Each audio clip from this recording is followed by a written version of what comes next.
Hey, it's Manny Navarro, Miami Hurricanes beat writer for The Athletic with Ira Schoffel from warchant.com, managing editor. Big week for us, Ira. Miami and Florida State getting back together in Tallahassee. I like the fact that the records for both teams are improved, considering what we've kind of gone through the last few years, buddy. The Seminoles are playing great. Number 4 in the country, on their way to potentially a college football playoff. Miami is 6-3, coming off a bad loss. They got all kinds of issues, but hey, we're in a much better spot in this rivalry than we have been, right?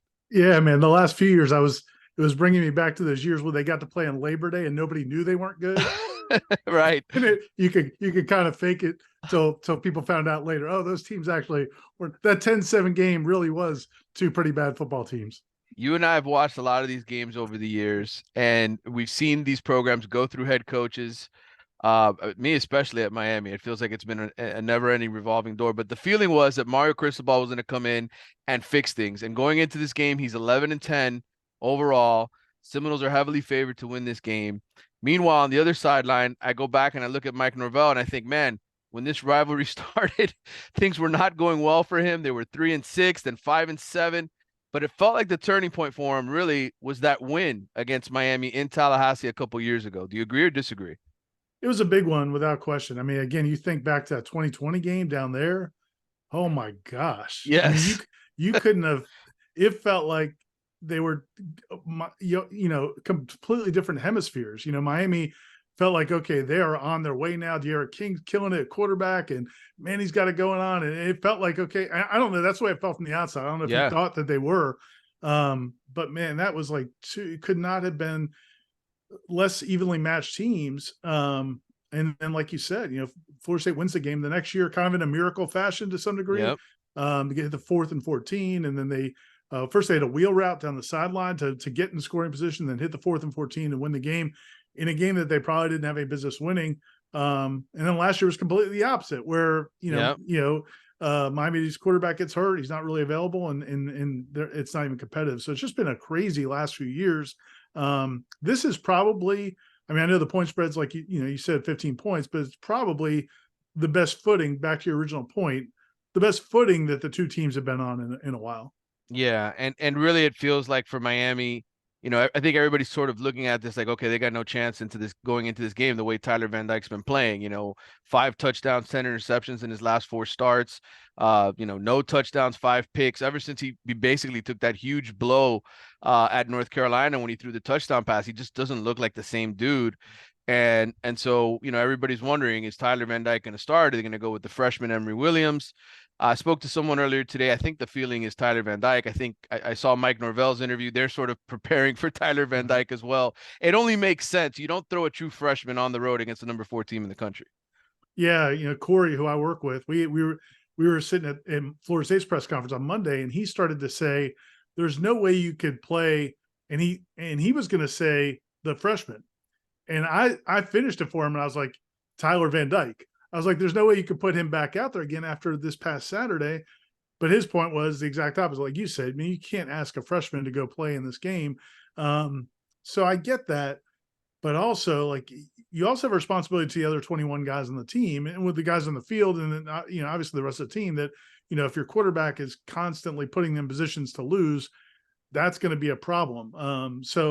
But yeah, I mean, I guess that's certainly that's the way Florida State's expecting. They're expecting to see Tyler Van Dyke.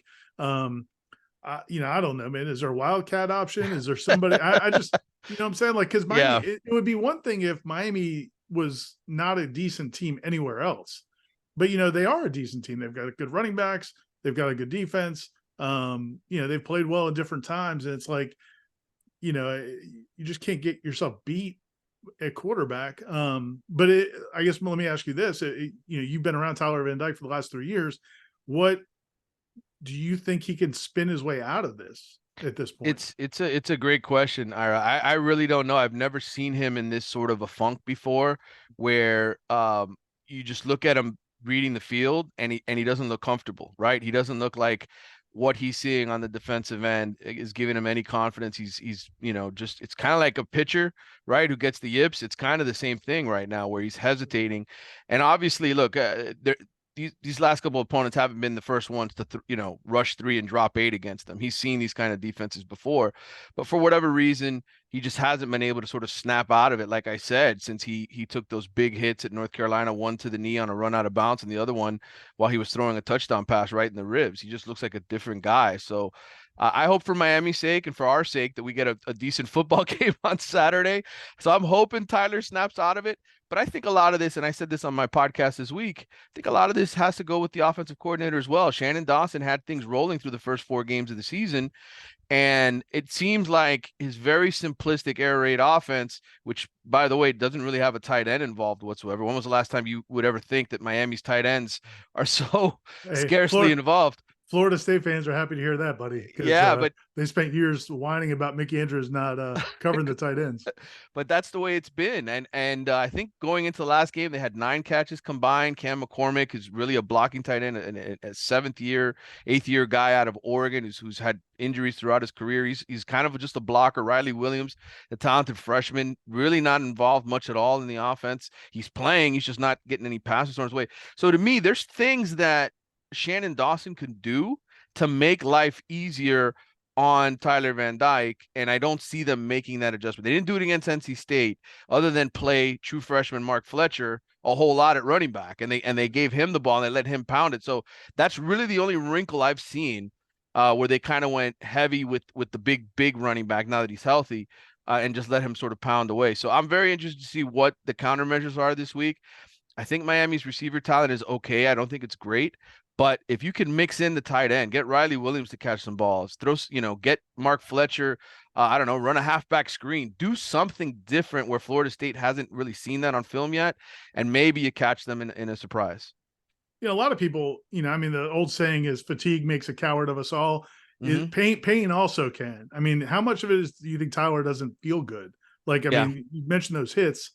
I mean, how much do you think that's a concern? I mean, do you think that's affecting his decision making and his overall comfort level? Yeah, I think overall, I think he's just not 100%, right? Like physically and mentally. I think both of those areas. And look, when your coach doesn't sort of back you up and say you're still the starter, right? It kind of, and I get it. As a head coach, you got to try to get your guy to wake up. But this is the first time in Tyler's career that any coach at Miami's basically said he's not the dude ever since he became the dude.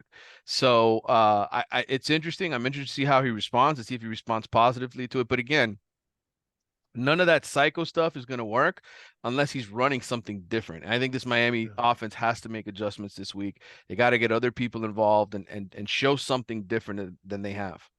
Yeah, Florida State's defense, when you look at the matchups, earlier this year, man, I saw Colby Young. I mean, I saw him make some plays down the field, and obviously Restrepo's super productive and kind of the focus.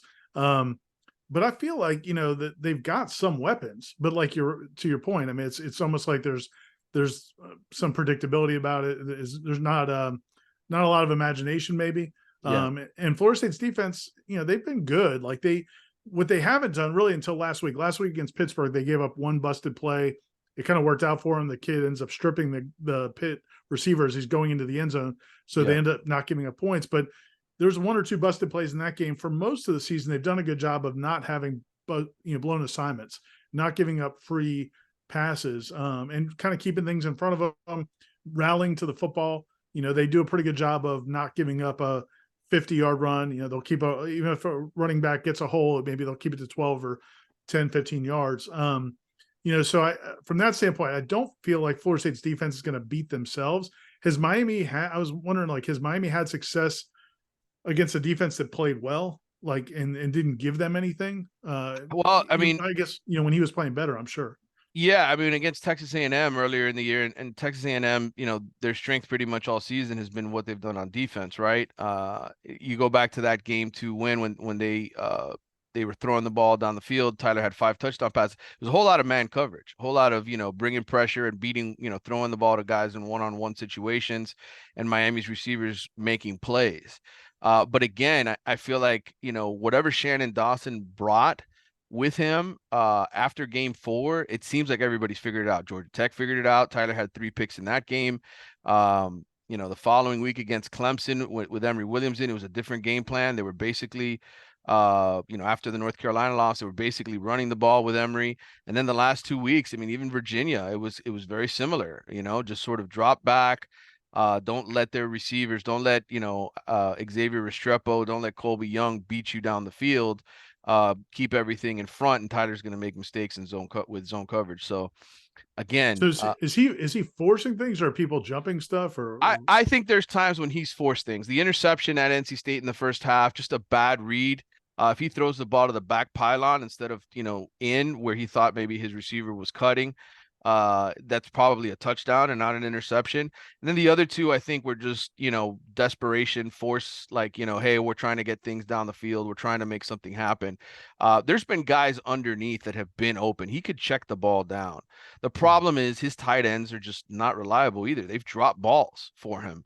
So it's been one of those, again, when Miami was 4-0 and we were all talking about, hey, how come the tight end is involved? Hey, how come the running backs aren't catching the ball of the backfield? Nobody cared because they were 4-0 and they were scoring points. right? But we were all, I mean, me and the other Carlos Ledo, who does the Wide Right podcast with me, we he's an ex quarterback at Miami High. He was an offensive coordinator for a little while in high school, coaching wise, so he knows the game. And he was telling me, he's like, this is going to come back to bite Miami in the ass. They're just throwing the ball too much to the wide receivers, and defenses are going to figure out, well, if all we got to do is cover Xavier Restrepo and Colby Young and Jacoby George.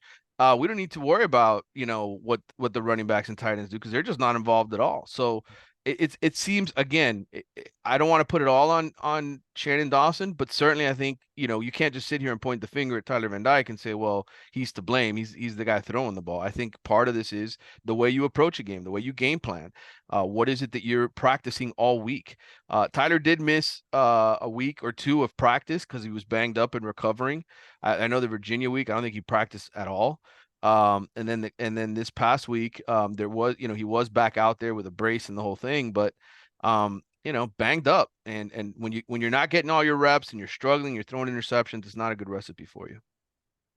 Man, I just think about like the way they've lost a couple of these games. I mean, they could be what? I mean, they could be. Well, if you take away Georgia Tech, that was the most winnable game. You just take a knee, then they're 7-2. And even losing last week, they're probably still ranked at the end of the top 25. And this is a much different game, right? We're not talking about Miami as a team that's sort of falling apart. We're saying, well, they're still 7-2. So And maybe, North Carolina, did you feel like North Carolina was a better team?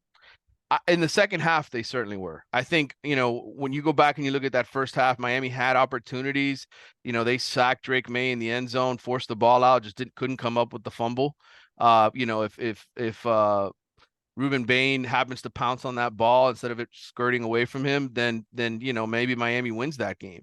But it got away from them in the second half, and North Carolina, went to the hurry up. That was a problem for Miami's defense. They weren't, the way that North Carolina ran the ball in the second half, they just weren't prepared. It looked like they weren't well prepared for it, the way North Carolina went with it. So, was North Carolina necessarily better than Miami? I don't think so. I thought they were very even.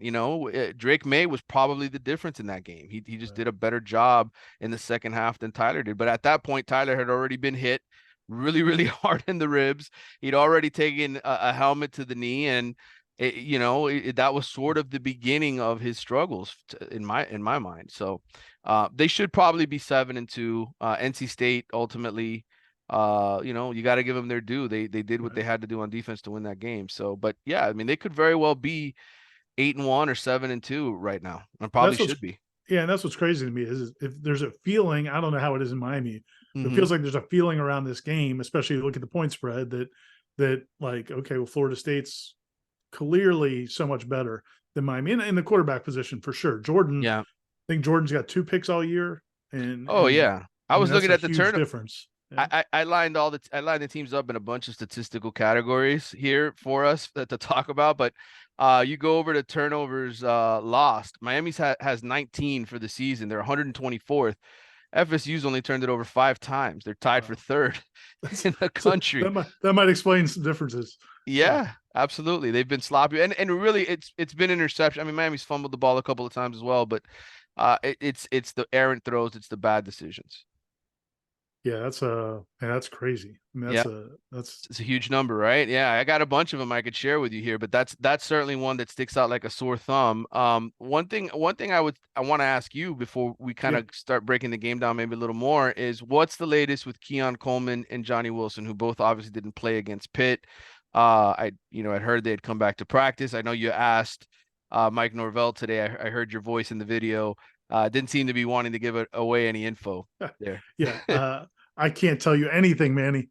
No, yeah, I mean, obviously, it's funny, man. Every coach is different, and Norvell is incredibly accessible, Hmm. and just lets us watch practice for the most part, a couple days a week, and is really good to deal with in a lot of ways. But man, injuries is the one thing he is so paranoid about. In Yeah. fact, there was a anyway, there's been situations in the past where like media members, including us, have been suspended from watching practice because we put too much information out there. So Yeah. it's kind of a weird situation. But I mean, my personal theory was, and this isn't based on any inside information necessarily. I just felt like Keon Coleman, just watching the way he walked around, just the way he was carrying himself at the game, even. I feel like if they needed him to play against Pitt, I think he probably could have played against Pitt. Like if I feel like if the Miami game was last week, then maybe he would have played in the Miami game. Yeah. Um, so a week later, I mean, I have to think he's going to play. I mean, that kid Okay. is, he thinks he's expecting to be a first round pick, and this is a great opportunity to go up against some really good DBs, and it's a huge game for Florida State. So if Yeah. he can play, I think he's going to play. I can't say that I know he's going to be 100% or not, but I'd be surprised if he doesn't play.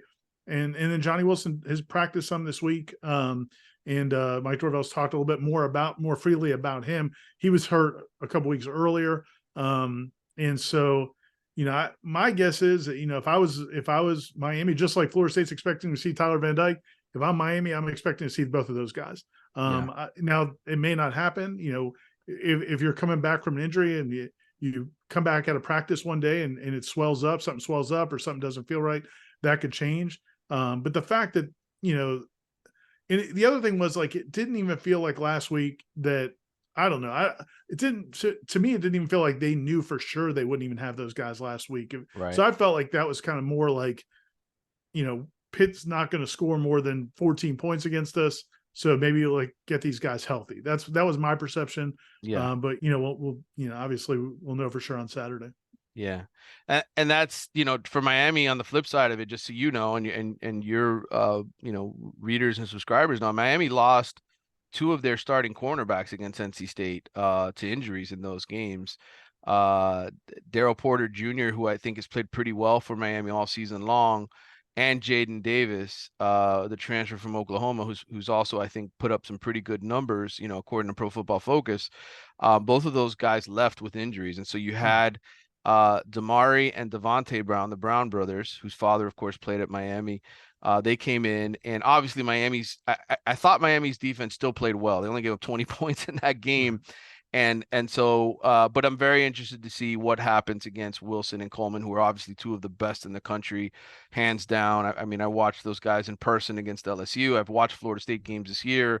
For anybody who just looks at PFF scores, and it's kind of funny because I've heard Miami people say this. They're like, "Oh, these guys aren't even ranked that high in Pro Football Focus." I'm like, "Yeah, have you watched these dudes play, man? Like they're freaking good. Like Keon Coleman is a beast, and Yeah. it's gonna make a huge difference in this game to have Well, both." and if you ever had any doubt, and I don't know if any Florida State fans have had any doubt, just watch them against Pitt, man. Like in the first quarter Mhm. or two quarters of that game, you're sitting there going, "Oh man, this is feeling like 2021 again."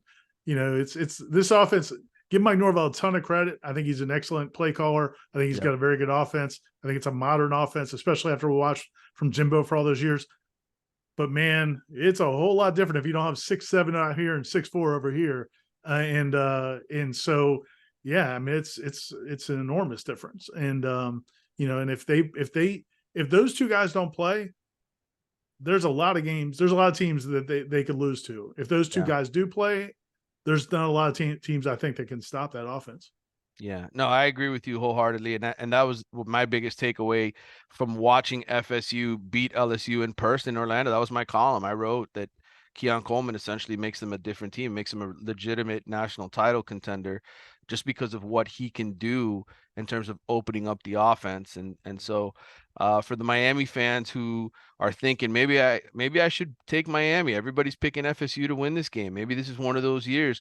My general feeling on this game is FSU will probably cover the spread the way Miami's playing offense these days. And I know you and I have been surprised over Yeah. the years. We've seen Yeah. some mismatches turn into tighter games, but I just feel like my gut tells me going into this week that with Tyler going through everything he's going through, he would have to have a remarkable performance for Miami to be tight in this game in the fourth quarter. I think Florida State probably wins this game easy. I don't know if you've done your predictions yet, but do you sort of feel the same way going into this? Yeah, yeah, I do. I mean, I think I'm looking at I was looking at like 31-14 Hmm. is kind of what I was thinking. And and again, I respect Miami's defense, man. I was going to ask you about Ruben Bain because I know Florida Yeah, State was trying to recruit that kid. yeah, I he's mean, been a beast. is he the best freshman defensive lineman around there in a long time? Yeah, I would say he's the most complete. The thing about Ruben, and we've seen talented kids come through Yeah, both of these programs before, but Ira, just as well as I do from doing this for as long as we have, just because you have the gifts doesn't mean anything. Do you have the work ethic? Do you have the passion? Are you gonna take on double teams so your teammates can get to the quarterback? Ruben does all of those things. He's an unbelievable teammate.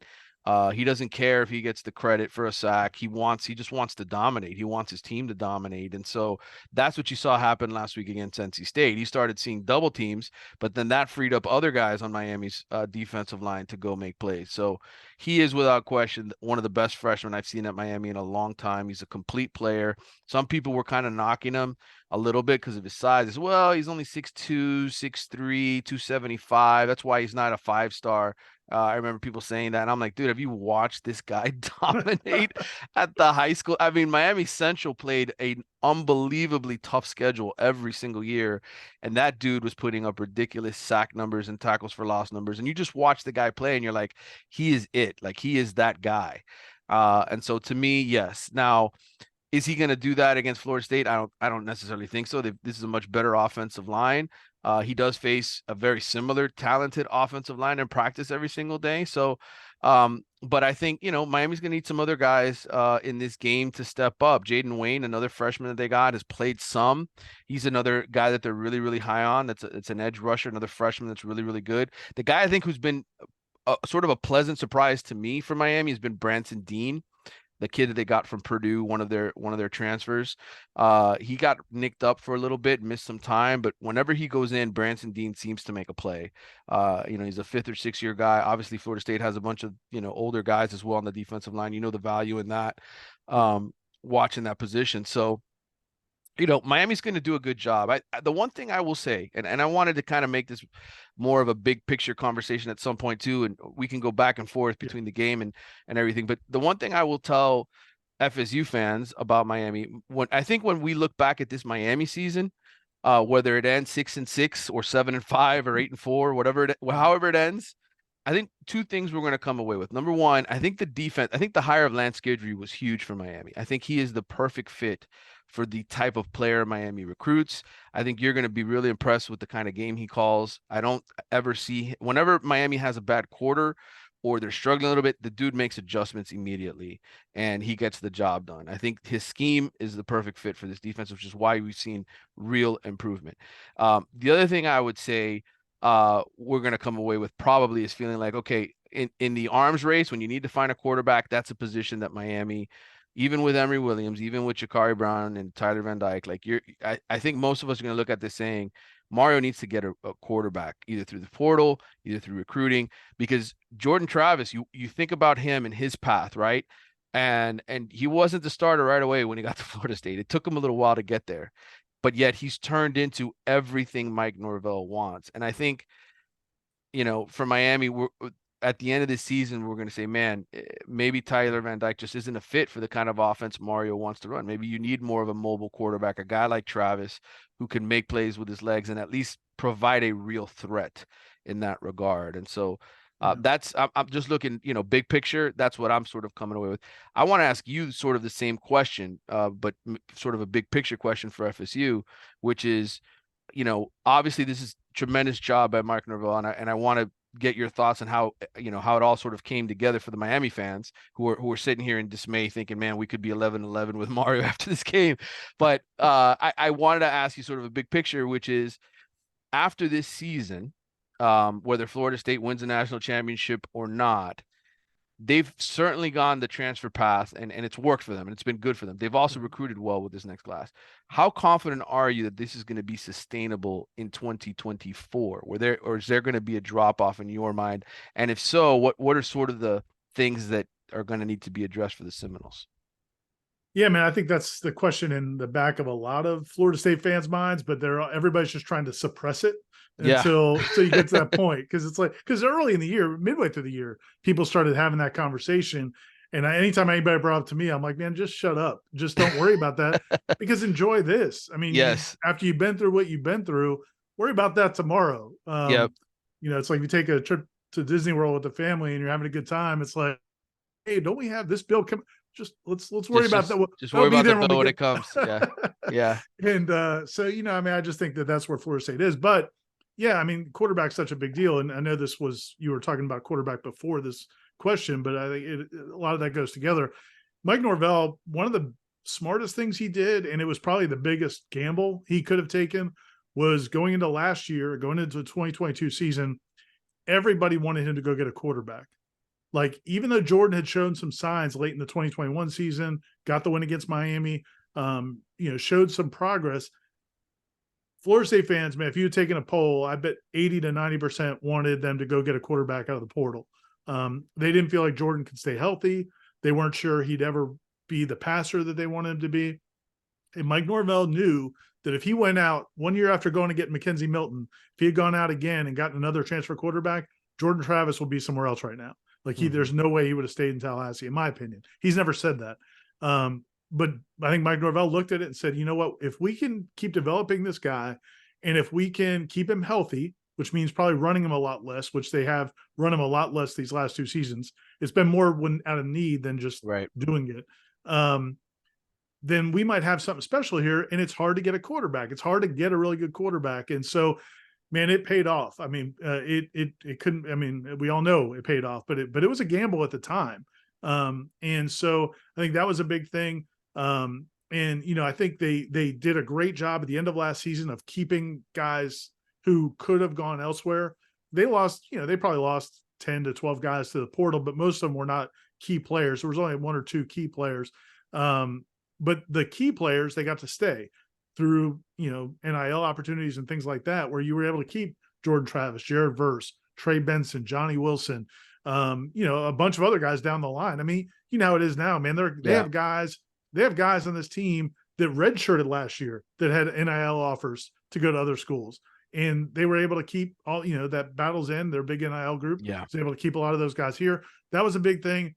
And then identifying some of those key portal guys was just, again, they nailed it. And, Keon Coleman's to me is the one, and you said he's the difference maker when you saw him against LSU. I didn't expect them to really go after him when he became available. I knew they probably needed a receiver, but I didn't feel like they needed a wide receiver one. I felt like you had that in Johnny Wilson. And I knew there was going to be a ton of other schools. I mean, Keon had 58 catches last year at Michigan State and a pretty bad offense. So you knew everybody was going to want him. And I just didn't think they would be able to get him. And they did. And I was completely wrong. I mean, because I didn't realize it would completely change the whole offense, but it really has. And so, they've made a lot of really smart moves in the portal. As you said, they have recruited pretty well in the background, even going into this year. I thought last year's class was a good class, even though it wasn't a highly rated class. But there is going to be a gap where they have to go back to the portal one more time. I think they're about 2 years away from really feeling good about not having to go out and get 10 guys in the portal. Maybe down the line, they're one of these teams that can only get 4 or 5 guys out of the portal. I think this is going to be another year where they probably have to go out and get 10 guys out of the portal. And where I think they might be, and we'll see. I mean, this is, the $1 million question again. It all goes back to quarterback. Is if if they're right about their backup quarterbacks, and I think they really like Brock Glenn, who's a freshman right now. They also have Tate Rodemaker and AJ Duffy that are older. If they don't feel like one of those guys can get it done, now you have to go in the portal, and that's a gamble, man. These Yeah. portal quarterbacks, I You mean, don't know what you're getting. what's the Yeah. success rate on those? I mean, Well, we ran a stat. The Athletic ran a stat today because I just finished recording a podcast a little while earlier, a recruiting podcast, Stars Matter. And one of our writers, Grace Rayner, was writing a story about just how I think 25 or 24 of the class of 2025 quarterbacks are already committed.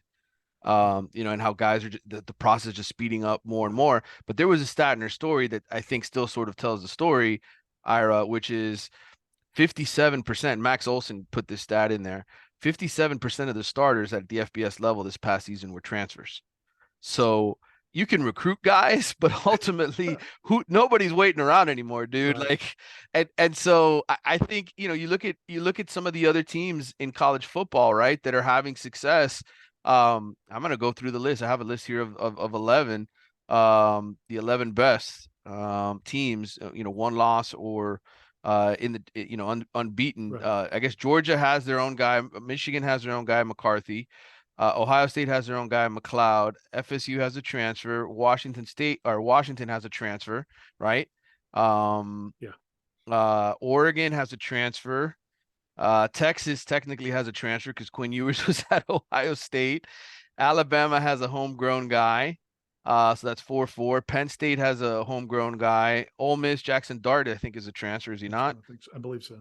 Yeah, and then Louisville has a transfer. So 5 or 6 rather of the 11 teams that either have one loss or are unbeaten and have a legitimate shot of making the playoffs have transfers at quarterback. So But I think the moral of the story is like it's up in the air now. It's not like yeah. the high percentage anymore is homegrown guys.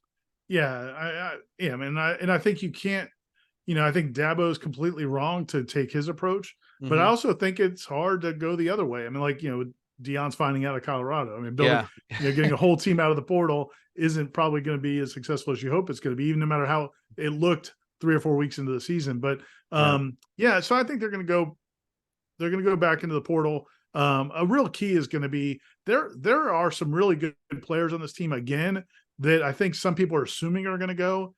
And I just tell people, man, in the NIL era, man, you don't know for sure. Because if these guys are not going to be sure first Yeah. 2-day picks, I don't know, man. Like if you can come up with some real money in the NIL, I don't know. Is that better than going and jumping into, maybe being a third-day draft guy? I don't know if that's the better answer. So that's going to be a big part of it. They're going to get hit hard this year between the draft and seniors. But some of these guys COVID seniors who finally Yeah. will have to leave, they're finally going to have to leave the house. They finally got to go Yeah. into their Grow up. lives. But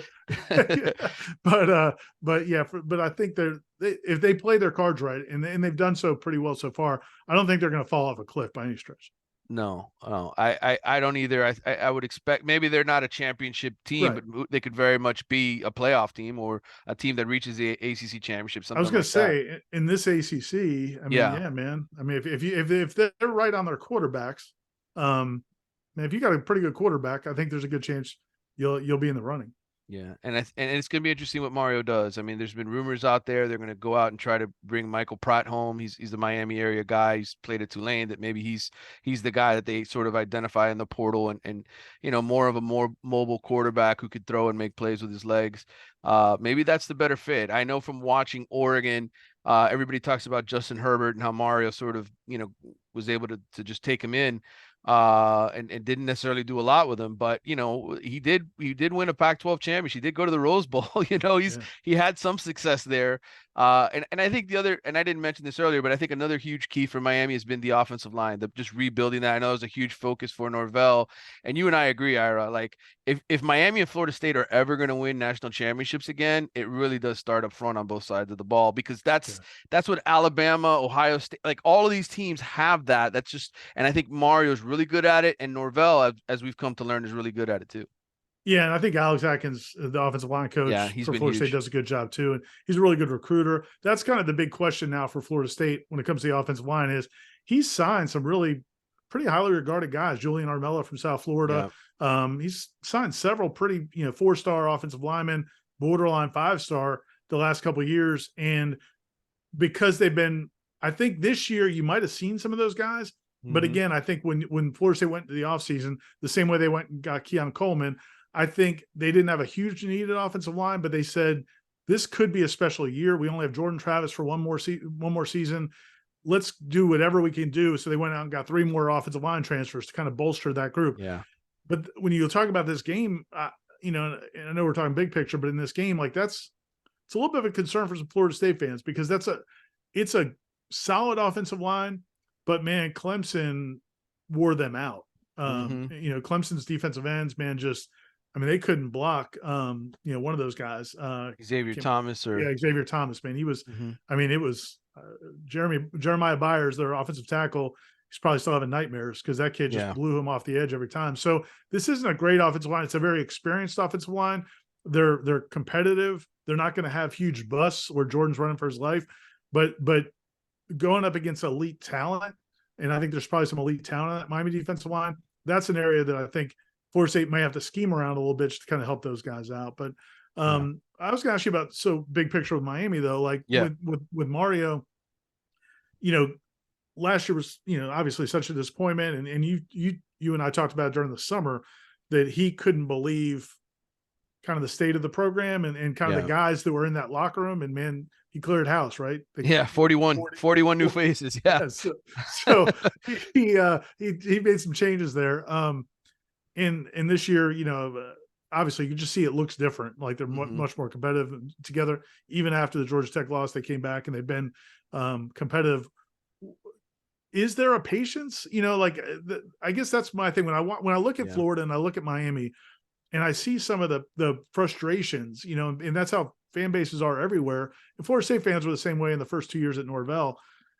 But like I just sat there when I looked at Norvell's situation after the second year, I'm like, guys, relax. I mean, his first year was a COVID year and the program was a disaster. Yeah. And then, you know, the next year, you know, made some progress, but you know, I just don't understand like the idea of just rotating coaches every couple of years. At some point, you have to stick with one. Is Mario the guy that they'll stick with, even if it is 11-11, even if it Yeah. is, you know, is that support going to be there for him? Because I think at some point it can become so negative and toxic that it kind of almost becomes a self-fulfilling prophecy where you can't really get out of it. Yeah. I think I'll say this. They signed him to a 10-year deal, I think in large part, not just to make him sign the deal, right? You give him that job security. But I think in large part too, to show that, hey, the university is making a real investment here. Like we're not, this isn't, you know, promoting Manny Diaz. This isn't promoting Randy Shannon. This isn't like, you know, Larry hey, Coker. right. Like it's different. And I think the first sign we saw that was obviously Mark Richt, right? When Miami finally decided like, hey, we're going to go out and get an established coach. And it worked out well for them. And they had good results. I mean, Mark's first season wasn't spectacular, but by the time they were in year 2, they were 10-0 and they had a chance at the playoffs. So I think the feeling here though, and Mario has made it pretty clear to the administration, I know I have when I've had conversations with them, is you guys have been asleep at the wheel for a long time at Miami. Like the whole private school, we don't have money thing, like that doesn't flow anymore in the world of NIL. Like you need to raise money and you need to invest it in the football program. You don't have an on-campus stadium, your facilities are average, you have to upgrade. So to me, like the investment in Mario isn't just an investment in Mario the person, it's an investment in football. And so he's going to be given the keys to this car, I think, at the very least for another 3 or 4 years. Now, are they going to be patient in the sense of, hey, we're happy that you went from 5-7 to 6-6 or 7-5?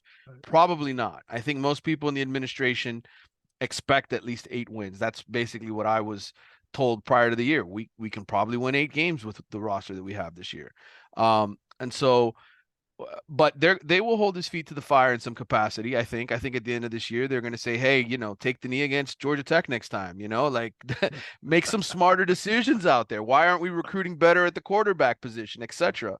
But, you know, look, the same way you mentioned Battle's End, Miami's NIL is really healthy. And I know that was a huge question, right? Florida State fans, Florida fans had fun when John Ruiz got in trouble and the whole financial thing. They're like, Miami's money's going to run out. And I told you when I saw you at the ACC Media Days, I said, listen, man, there's a lot of people with money at Miami who give money to this program. It's basically now they're not all doing it in the public eye. Exactly. They're not nearly, and the number I was given, I think I gave you this number as well, was 85 to 90% of the deals are now no longer related to John Ruiz and Life Wallet. So I think that number by the end of this year, by the end of this school year, will be over and done with, and it will be Kane's Connection and the other NIL groups that help fund this all. So look, Miami has the Moss family who gives a lot of money, Moss Tech, who builds a lot of things around here. Obviously, own the MLS team down here as well. So Miami isn't going to all of a sudden run out of money to be able to pay some of their best players to stay and not go pro, or pay some of their best players to stick around. I think there is a support system. Mario has a support system around him that no other coaches had at Miami, and I think they're going to give him at least enough time to say, hey, all right, you've had 3 or 4 years here to recruit, right? You've had 3 or 4 years here to build up the roster and turn it around.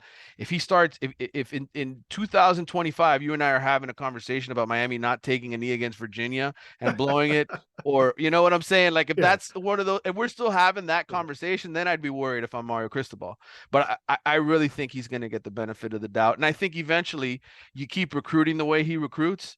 Ira, I mean, it really still is about the Jerrys and the Joes, 100%.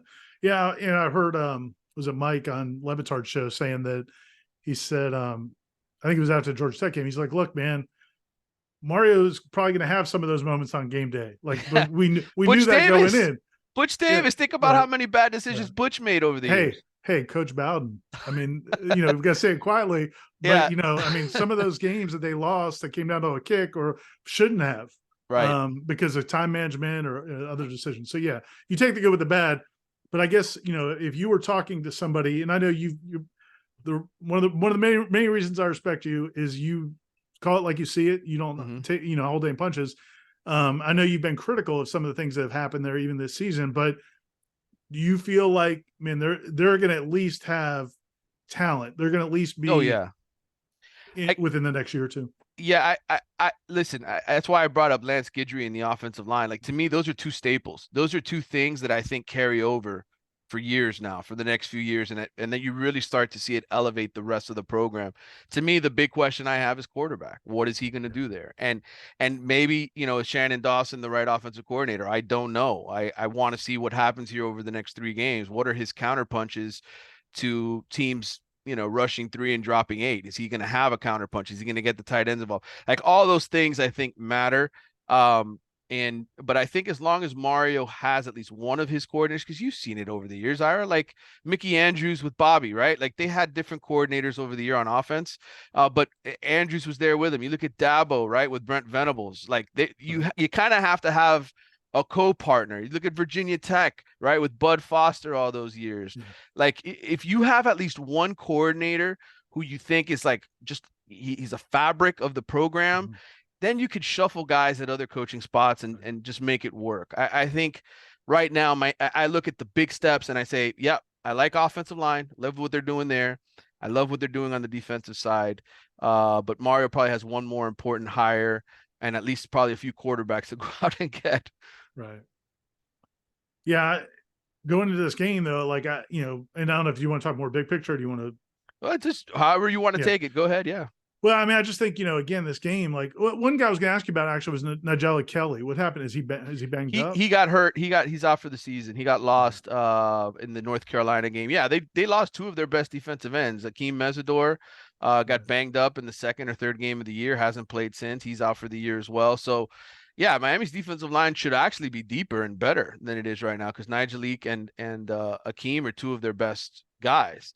Unfortunately, they had those injuries, and that's kind of why you saw Ruben Bain emerge because they needed to play him. So, Leonard Taylor's had an okay year. I think a lot of Miami fans are sort of down on him and saying he doesn't make enough big plays.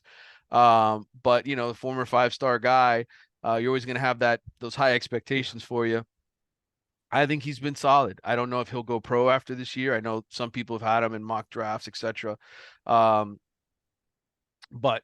again, they've recruited well at that defensive line position. I thought Mario did a good job in the portal this past year, better job than I thought he did the year before.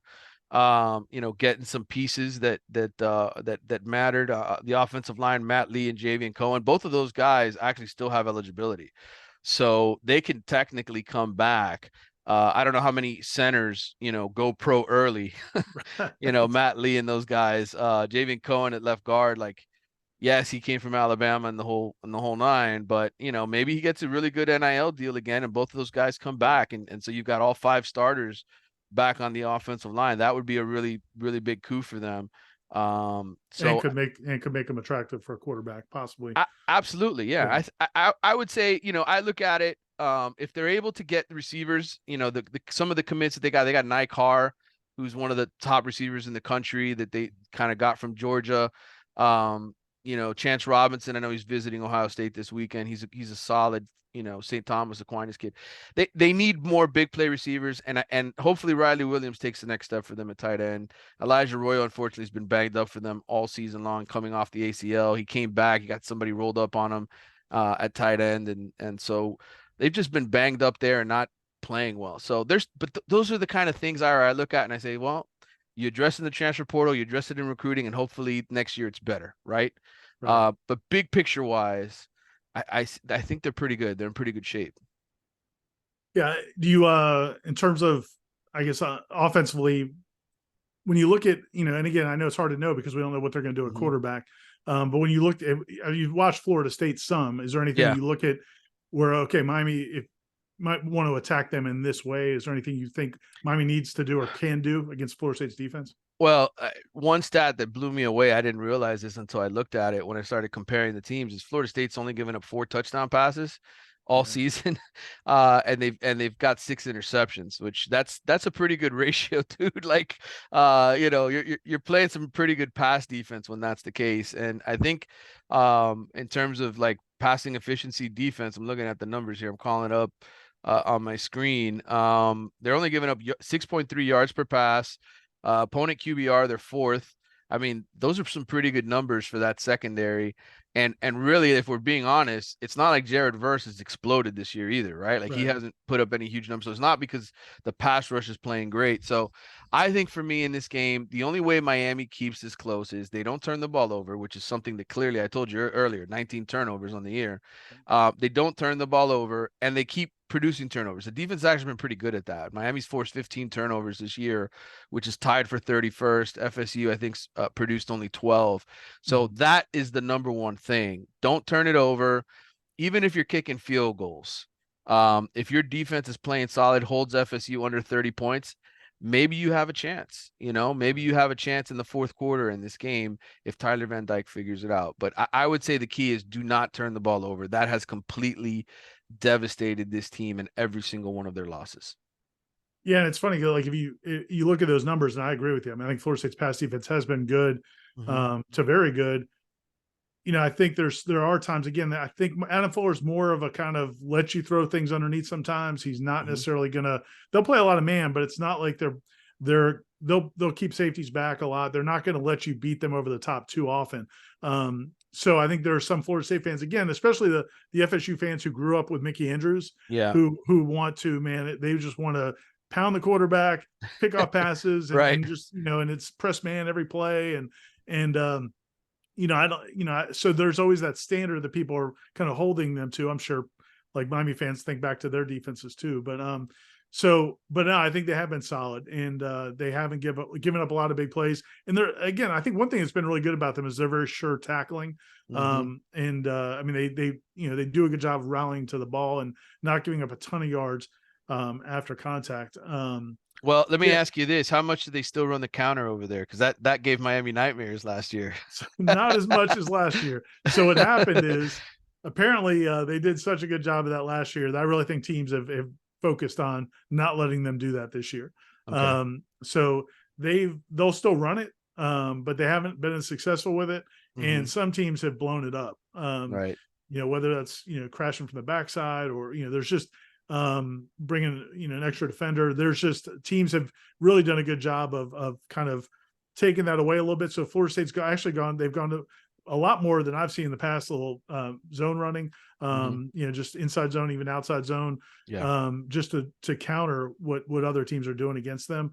I also don't know if this offensive line is built the way that one was. I remember I was talking to one of the Florida State's offensive coaches about that game last year where they ran counter like 50 times and against Miami, and I asked him about during the offseason. He said at the end of that game, Dylan Gibbons, Florida State's left guard, he said his face mask was like smashed in because of Oh how many wow. collisions he had pulling. And he, after a while, some of those defensive linemen are tired of that, man. That's not, Yeah. especially defensive ends. Like that was one of the keys. He was explaining to me. He's like, defensive ends don't want to deal with that. They want to get up the field. They want to get after the quarterback. They don't want a guard slamming into them play after play after play.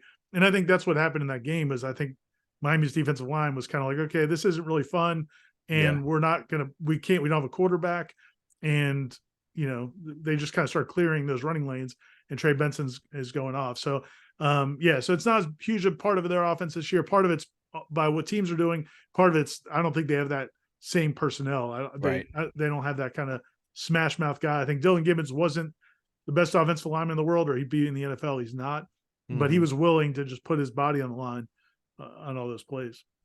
I was thinking of something that you messaged me about. I remember a couple weeks ago you messaged me because I was talking about Tyler Van Dyke, Right. and my co-host Carlos Leather was saying how Miami doesn't run any motion, and you explained to me. I wanted you to share that with the listeners, just about maybe some philosophy and why Miami doesn't run more motion pre-snap to see what the defense is doing.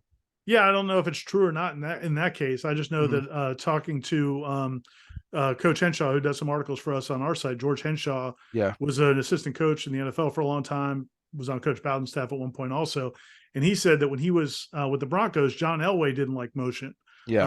John Elway's super smart, obviously, but he didn't like. He felt like if the defense was set, he could figure out where to go with the ball, and he didn't like things moving. He didn't like the defense moving as he was getting ready to run a play, and he felt like running guys in motion would do that. So it was his preference. Now, part of being successful with that though was he also had John Elway's arm, Yeah. in accuracy. Yeah. So he didn't need you to kind of get the defense out of position. He didn't need you to get the defense confused. He just needed to see where they were, and he could fire it in there and get it done. Well, Van Dyke's got a strong arm. Yeah. So I wondered if maybe that was kind of a preference thing, where maybe he's a guy that kind of prefers that, but I don't know for sure. Yeah, it's a great question. They really, outside of running one of the receivers in motion to get him close to the tight end, or on the opposite side of the tight end to sort of act like a blocking receiver, so to speak, you don't see them run a whole lot of motion at all. You don't see any orbit, sort of behind the quarterback stuff. It's very, like I said, it seems like the entire offense is predicated on throw it to the open receiver and have the tight end stay in and chip block, and very rarely involve the tight ends whatsoever. And It's man, I know Florida State fans can relate because mhm. and that was the thing with Jimbo is Jimbo's offense is all about execution, Mhm. and so you never saw anybody running free. Like you Right. never got easy throws. Mhm. Like last week, Florida State gets a touchdown to the tight end Marquiston Douglas because he was lined up at left tackle. They had the Yeah. other tackle lined up out wide, so they lined Created Marquiston Douglas. confusion. Yeah. Yeah, it created the confusion, and now you Right. got a wide open touchdown for 20 yards in a game where Yeah. you're struggling offensively. And that was always the frustration with Jimbo. It's like, man, can you ever just give the quarterback an easy score or an easy play? And he never would. And I've even heard the Mannings, Peyton and Eli Yeah. talking on the Manning cast about there's been some plays when they're watching games where, it's third and short or whatever it is, certain situations where they'll talk about help the quarterback out, get him an easy pass, like don't Yeah. make everything be. And it felt like Jimbo, it was like the quarterback had to be so good all the time, and when you have Jameis, it worked, Yeah. but the rest of the time it doesn't. Yeah, I was listening to the Mannings this past week, the Chargers Jets game when they brought that thing up. They asked Trevor Lawrence, do you have like a set number of plays Yes, that are just that's where and it you was heard a it as well? bunch, and it was a Yeah, bunch. No, I had yeah, heard him talking about it last year, but yeah, no, he said like 12 or 15 or something, yeah. right? I think it was 14 plays or something. He said Yeah, I got 14 plays essentially that are just sort of help get the offense flowing, right. quick, releases, get the ball out. And again, like That's why Miami fans like they give Tyler Van Dyke a lot of crap, and deservedly so. He hasn't played well the last couple of weeks, but I brought this up on my Wide Right podcast, and again, I know where there's different eras. QBR ratings mean only so much, but if you go and you list every Miami starting quarterback, I mean, you go back to the 80s, he's got the second best QBR in Miami history behind Vinny Testaverde. Like, and look, I know it's a different era, but think Right. about this, Ira. Like, who is Tyler Van Dyke throwing to? Who did Vinny Testaverde throw to? Okay, like, come on, man. Like, Yeah. it's a different deal. And so I don't think Tyler's a bad quarterback. I thought at the beginning of the year, if he has a good year, maybe he's a day 3 guy, maybe somebody takes him and maybe he's a backup quarterback and eventually gets his shot. But this isn't, when Miami fans complain about him and say he's not a good quarterback, I just think he's in a rut right now. And so Well, and I Saturday, think that's what, yeah, I think that's what, what Norvell has done a really good job with it. I was ripping Jimbo for not doing that. Norvell's done a good job with that. Like they'll find some easy throws and things like that to kind of get Jordan going and get the passing game going. But the thing about Van Dyke, though, you wonder, he feels like, like a lament from Florida State fans is a lot of Florida State fans to this day will say, you know what, if Mark Richt had stayed, what was Chris Ricks? What would Chris Ricks have been if Mark Richt had yeah, stayed at Florida State? Or if they had this modern football, like what could Chris Ricks have become? Or if he didn't have right. Jeff Bowden as his offensive coordinator. So, but the problem is that those things all happen. And I think when you look at Van Dyke's career, man, Lashley leaving and then the coordinator situation Oh last yeah. year was a disaster. Now you go to a different guy this year and Then he's hurt for 2 of those years too. right, it feels like he hasn't gotten a chance, but also that's not the fans' problem, like No. they also, I don't know, can you get out of that? Can you Jordan Jordan came through it. I mean, 2 years, he'll talk about all the time. He was getting booed 2 years ago. Mm-hmm. So, you can come out of it, but it feels like the odds are probably against you. Like, I wonder, do you think Tyler might go somewhere else next year? Yeah, I mean that's been a topic of conversation. Some people have thought maybe he'll go reunite with Lashley at SMU. I mean SMU's got 2 pretty good quarterbacks on Right. their roster. They're doing fine. Maybe he goes home to Connecticut. I don't know. I don't know where he goes.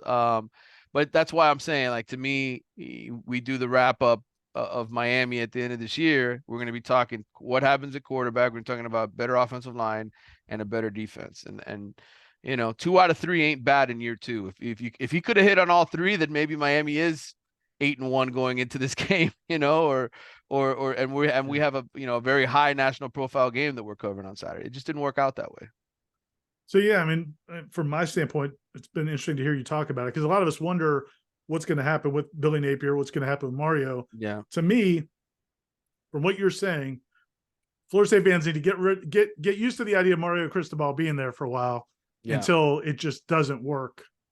Maybe a few years down the road, right? I mean, I think there's not going to be more turnover there anytime soon. I don't think so. I mean, maybe there's some turnover on the staff in terms of some coaches that come and go. I think Mario's sort of infamous for that anyway. Every year he kind of gets rid of a couple of assistants, and there's a bit of turnover in that regard. But I think right now they're going to pay Lance Guidry what he wants to keep him here, and I think like I said, I think Miami's got a good defensive coordinator. I think they got a guy that fits the landscape of the kind of players they can get. And I think the offensive line has gotten so much better, dude. Like it is a legitimate. He has got some dudes up there. Like Maui Go is no joke. He is one of the best. He's gonna be one of the best offensive linemen in the country soon. And look, they did a good job in the portal. They're gonna probably get some more offensive linemen just because once guys see that, they want to go play for coaches who produce that, right? So, I think those are 2 huge staples for them. I guess I'll flip it to you. I know I kind of made the joke before the season when you and I were hanging out at the ACC party way upstairs in Charlotte. When you were trying to get me to dance like Brian Kelly. Yeah, when I was trying to get you to do the Brian Kelly video, that would have been great, by the way. I still dream about that. I want to see you do the whole the eye thing. But I kind of joked with you guys up there. I said, hey, how long do you think Florida State's gonna be able to hang on to Norvell? And we're like, well, let's see him get past Clemson first. Let's see what, but now this is serious, and I'm not saying Florida State, who knows what happens with their future. Maybe they end up in the SEC one day. Maybe the Big Ten comes calling. I don't know what's going to happen. That's an entirely different conversation you and I can have with that. But, he's got to be a hot coach right now. And Florida State, if they stay in the ACC, they're going to be at a disadvantage, right? In terms of just what they can pay their assistants compared to Big Ten schools and SEC schools. What do you think happens with Norvell? I know he just got a raise. He's making a lot of money. Do you think he's going to have the kind of support system he needs to keep the kind of staff together, to keep an Alex Atkins, to keep Florida State on the path they're on right now? I think they gave him like $1 more than Mario. Yeah, They just to were make they're that they're point, just right? they couldn't have the cheapest lowest paid head coach in Florida anymore. Yeah, man. I think there's 2 or 3 ways to look at it. Okay, number one, from a money standpoint, um, Florida State is, because they desperately want to get out of this conference Yeah, and they desperately want to be in either the SEC or the Big Ten, or if things get shaken up to where there's some new model, yeah, they want to be there. right, They're going to go broke getting there if they have to. So they're not going to, like, the difference between now and, when maybe Jimbo wanted, his mansion, a football facility, and they were kind of like trying to make rational business decisions about money and being responsible with their money. That is gone, dude. Like, Florida State is going to do whatever they have to do to be good in football, so that whenever there's some new reckoning, or if there's a chance to get out of this conference, they're going to be there. They were afraid, frankly, that if they had a few more years of being 500, that they wouldn't get the call. right. So, whether it's a Big Ten, SEC, or something else, they just want to be positioned for that. So money's not going to be a big issue. I mean, I think Okay. if Norvell came to them next year with an offer from somewhere else to get 10 million a year, I think they'd match it. Like, they're not gonna. They are pot committed, man. Like, you can't raise them out of this pot. They're not going to Yeah, walk away. So from that standpoint, I wouldn't concern that.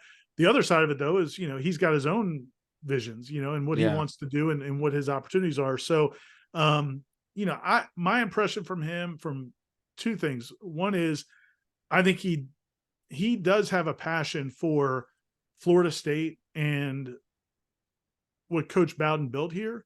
And we can, roll our eyes at that. And some people are going to, just whatever, all coaches are mercenaries. And to yeah, some degree, that's probably true.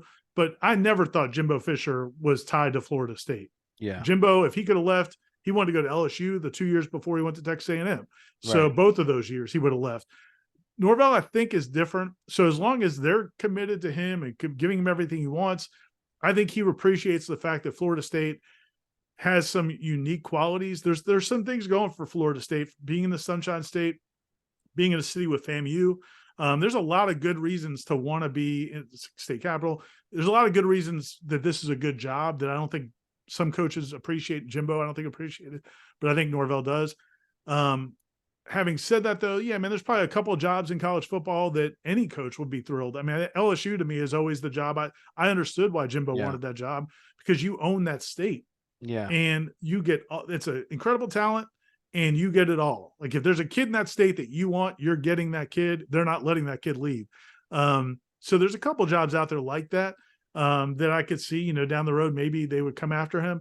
But to me, in the short term, he's not a guy, I don't think, he's a guy that's just about, like, the prestige, because he could have left Memphis a couple years before he left. Like, he had opportunities, I believe Arkansas and a couple other jobs came up, and they were much bigger in Memphis, but he wanted to wait and find the right big job.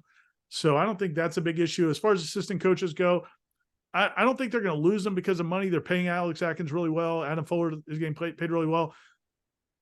They could lose guys who just get better opportunities. right. Atkins is Move a guy up. that FSU fans are very concerned about, Alex Atkins, because he feels like he could be a potential head coach.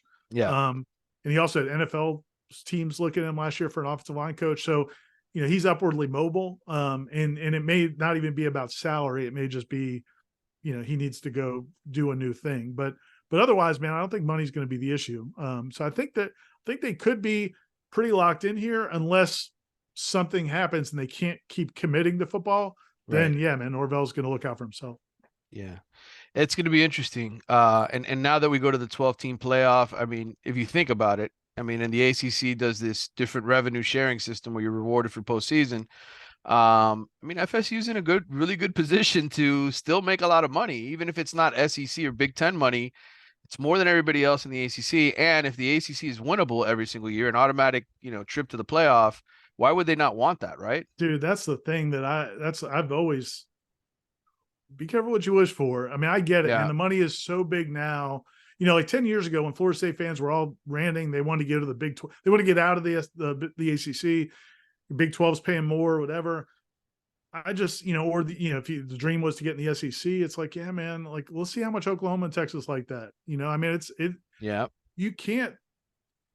I mean, let's just be honest. I mean, those programs put a lot more money and resources and have better talent bases than most of the schools in the ACC. It's just, it is what it is. Yeah. And when you've got to be in that week after week after week, but you go to a 12-team playoff, though, on the flip side, now maybe you can get in with 2 losses. So It's not the end of the world if you lose a couple of games. So I see the merits of both sides. The problem, though, is, again, man, if you get to where, those schools are getting $30 or $40 million a year more, I just think Florida State is completely desperate to get out. Even if they don't win 11 games a year in the SEC, they need it financially, they feel like. Yeah, I understand. Money talks. I will say though, just from a competitive standpoint, it's funny. I did that, piece on Miami and Florida State potentially going to the SEC back in, before they left for the ACC, before FSU first left. Mm-hmm. And I remember just talking to a lot of people who were like saying essentially like, could Florida State and Miami even really deal with that week in, week out of playing in the SEC? Could they physically survive? And I know Miami, Florida State fans don't want to hear this, but I think it's fair to question that maybe Miami and Florida State don't win national titles if they're not in the conferences that they ultimately chose to go to. Like, does Miami do what it does in the Big East without the Big East? Does Florida State? I feel like Florida State could have probably done it in the 90s. I feel like Miami could have done it back in the day, maybe. But no, man, it's there's no question, dude. I mean, the thing is, and then you get the other side of it, which is so much as perception, and we're getting it right now. We're getting it right now. Florida State's undefeated, and people are already starting to kind of throw things out there. Well, if Alabama beats Georgia, and they only have 1 loss, and it would be and now if they beat Georgia, is that so? It feeds itself, the SEC and the narrative, and when you're the schools that aren't in that, you feel desperate to kind of be in it because you feel like you're screwed if you're not. Yeah, I think these first couple of years of the 12-team playoff are going to be really interesting, and it's quite obvious to me that the conference that really doesn't deserve to be in the conversation but has the most money is the Big Ten. But the reality is, you and I know football. Like, how many of those Big Ten teams are really worth a shit? I mean, and that's why I'm not real fired up if that's where Florida State ends up going, because yeah, man, I'm all about going to these SEC cities. I'm not real fired up about going to Bloomington, Indiana, or bringing Purdue into Tallahassee. Or I mean, the money will be great, but that's not going to be any better than the ACC. No, it really isn't. I mean, outside of Ohio State and Penn State and Penn State, Michigan. I mean, I know they've added Oregon and USC and whatnot, but I just don't see the Big Ten expanding anymore. I think they've kind of like, when do you get too big, right? Like, when is it too big? I think the SEC is probably the one that if they wanted to, and who knows if they even really want to. All right, at this point, 16 teams. You got Oklahoma and Texas. Do you need Florida State? Do you need a North Carolina? Do you need a Miami? Probably not, right? Like, you'll be just fine without them. And you're probably putting them at a disadvantage by not inviting them to the party. So right. And that's where I think that if you're a Florida State fan or Clemson fan, you're hoping the Big Ten is interested in expanding, because then that might put pressure on the SEC to do it. Right. Because otherwise, why would they? My prediction is the Big Ten will get there when none of their teams win any national titles, even with the 12-team playoff. I think once they realize we're going to need a team from down south to join the conference to help elevate us to championship level, I think that's when they'll make that kind of a decision. Because I just don't think USC, with the way Lincoln Riley runs things, I mean, maybe Dan Lanning with Oregon, maybe they're the team that turns the corner. But you just look at that Big Ten, it's like, I don't know, Michigan doesn't do it for me. Ohio State, they're like the one team that really has won. So it's an interesting conversation to have. All right, I've had fun, man. We've talked for a long time. Is there anything else? Any other topic we didn't cover? Talk about recipes. I don't know. Yeah, I don't know, dude. I look forward to seeing you on Saturday. Yeah. And 3:30 kickoff ABC. I'll be driving over with Susan Miller Degnan from Jacksonville. I'm giving her a ride over So, to town. you're driving over with Susan from Yeah, Jacksonville? yeah, Oh, from is she flying Jacksonville. up there? She's flying in, and then I'm driving from my parents' house. I'm picking her up on the way. All So right, man. Watch those speed traps on the way on I-10. So I'm saying 33 to or 31 to 14. thirty-one-14. Did you make a pick yet? I think something similar. I'll probably go with like I think Miami's defense will play well. The offense might give up a touchdown. So maybe it's 27-16, something like that, 27-14, something around there. Very similar to your score. I just don't think offensively, I don't see Tyler getting out of it. I think they'll do some things to make them look better, but I don't know that it'll be enough. So, Well, thanks, man. This is probably the more cordial Florida State Miami conversations people right. can find on the internet. So It I was fun, appreciate it, man. Ira. Look Thanks, forward man. to seeing you, man. All right, brother.